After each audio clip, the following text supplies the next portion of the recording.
Assalamualaikum warahmatullahi wabarakatuh. Selamat pagi anak-anak. Kembali lagi di pelajaran kimia. Sebelum memulai pelajaran, mari kita baca basmalah terlebih dahulu. Bismillahirrohmanirrohim.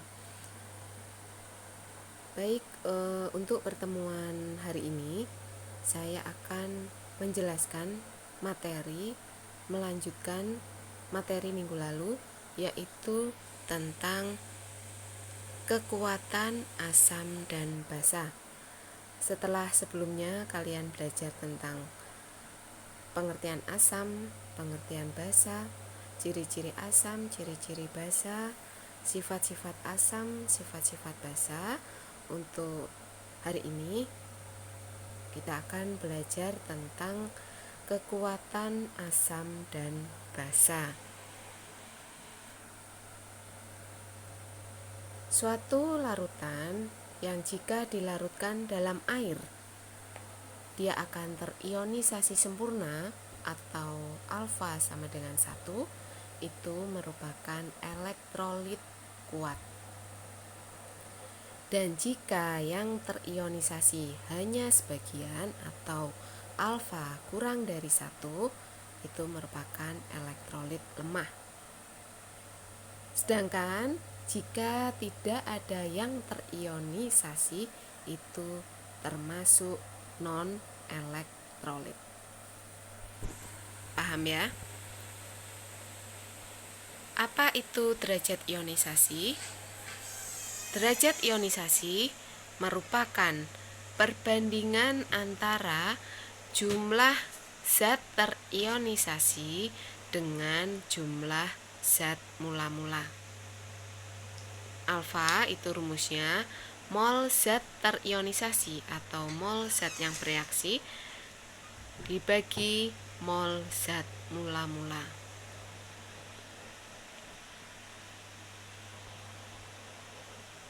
Untuk tetapan kesetimbangan asam dan basa, itu adalah tingkat kekuatan suatu asam atau basa yang menunjukkan ukuran tingkat kemudahan ion hidrogen atau ion hidroksi yang dapat dilepaskan dari senyawa yang bersangkutan. Untuk kesetimbangan asam itu dilambangkan dengan Ka, K besar, A kecil. Semakin besar nilai Ka, maka semakin kuat asam. Bisa diingat, semakin besar nilai Ka, semakin kuat asam. Sedangkan untuk kesetimbangan basa itu dilambangkan dengan Kb, K besar, B kecil. Semakin besar nilai Kb, maka semakin kuat basa. Paham ya?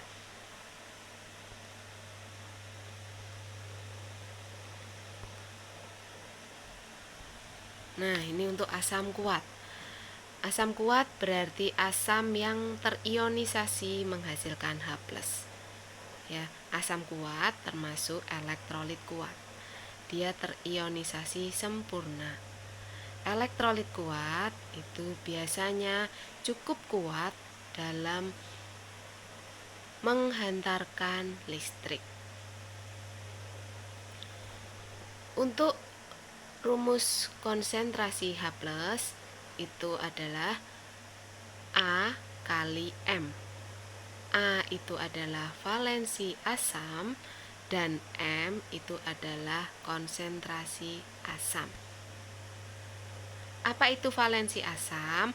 Valensi asam itu adalah jumlah ion hidrogen ya, atau jumlah ion H+ yang dimiliki oleh senyawa asam. Sebagai contoh, H2SO4 jika terionisasi ia menjadi 2H+ plus SO4 2-. Berarti jumlah valensi asam dari H2SO4 itu adalah 2. Kenapa 2? Karena H2SO4 jika terionisasi menjadi 2H plus SO4 2-. Paham? Untuk basa kuat berarti basa yang terionisasi sempurna menghasilkan ion OH-. Basa kuat berarti juga termasuk elektrolit kuat. Jadi dia cukup kuat dalam menghantarkan listrik. Untuk rumus konsentrasi OH-nya sama dengan B kali M. B itu adalah valensi basa dan M adalah konsentrasi larutan basa. Apa itu valensi basa? Sama dengan valensi asam, yaitu jumlah ion OH- atau ion hidroksi yang dimiliki oleh senyawa basa. Jadi contoh, misalkan KOH dia terionisasi menjadi K+ plus OH-. Berarti berapa valensi basanya? Ya betul, valensi basanya itu adalah 1.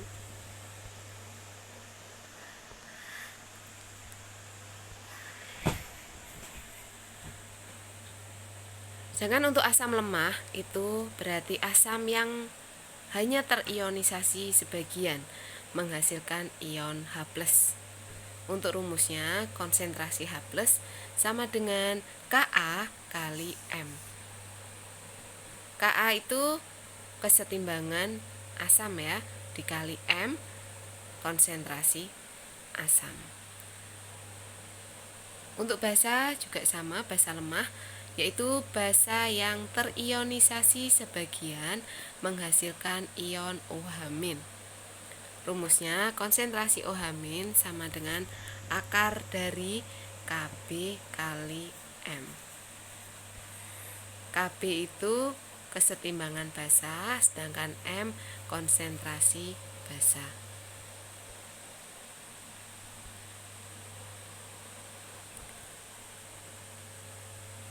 Selanjutnya adalah reaksi asam basa, itu disebut juga reaksi penetralan, yaitu reaksi antara asam zat yang melepaskan ion H+ dengan basa zat yang melepaskan ion OH- membentuk air. Ya, air itu bersifat netral. Untuk reaksinya H+ plus OH- menjadi H2O. Nah, ini ada beberapa contoh reaksi antara asam dan basa yang senyawanya terionisasi secara sempurna. Ya, yang pertama ada reaksi asam kuat dan basa kuat. Yang kedua, reaksi asam kuat dan basa lemah. Yang ketiga, reaksi asam lemah dan basa kuat. Yang keempat, reaksi asam lemah dan basa lemah. Itu contohnya bisa kalian baca.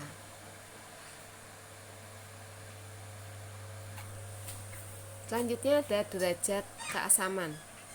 Derajat keasaman itu disebut juga tingkat keasaman yang dilambangkan dengan pH. Nilai derajat keasaman dari suatu larutan itu berkisar antara 1 sampai dengan 14. Ya.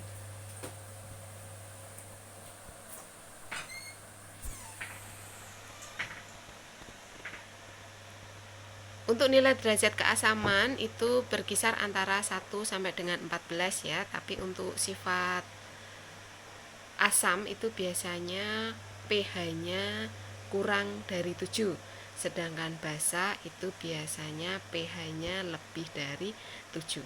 Jadi walaupun larutan tersebut basa, untuk derajat keasaman itu tetap dinyatakan dengan pH, bukan pOH. Hanya pH-nya itu pasti lebih dari 7.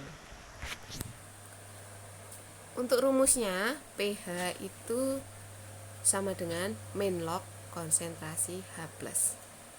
Untuk konsentrasi H+ tadi sudah dipelajari rumusnya. Sedangkan untuk POH itu min log konsentrasi OH-. Dan sedangkan untuk PKW itu min log konsentrasi KW. Apa itu KW? KW itu adalah kesetimbangan untuk air. Ya. Dengan nilai KW itu sama dengan 10 pangkat min 14. Ya. Rumus KW itu konsentrasi H+ dikali konsentrasi OH-. Nah, ini PKW itu sama dengan pH plus POH sama dengan 14. Ya. Jadi untuk nilai pH plus POH itu pasti sama dengan 14.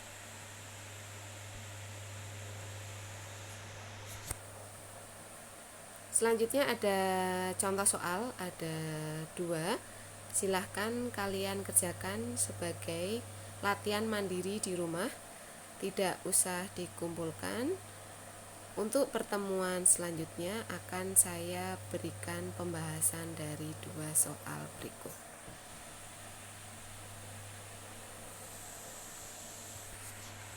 Untuk materi hari ini cukup sampai di sini.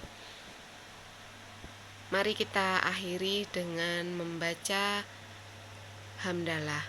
Alhamdulillahirabbil alamin. Selamat belajar anak-anak. Jaga kesehatan selalu. Terima kasih. Wassalamualaikum warahmatullahi wabarakatuh.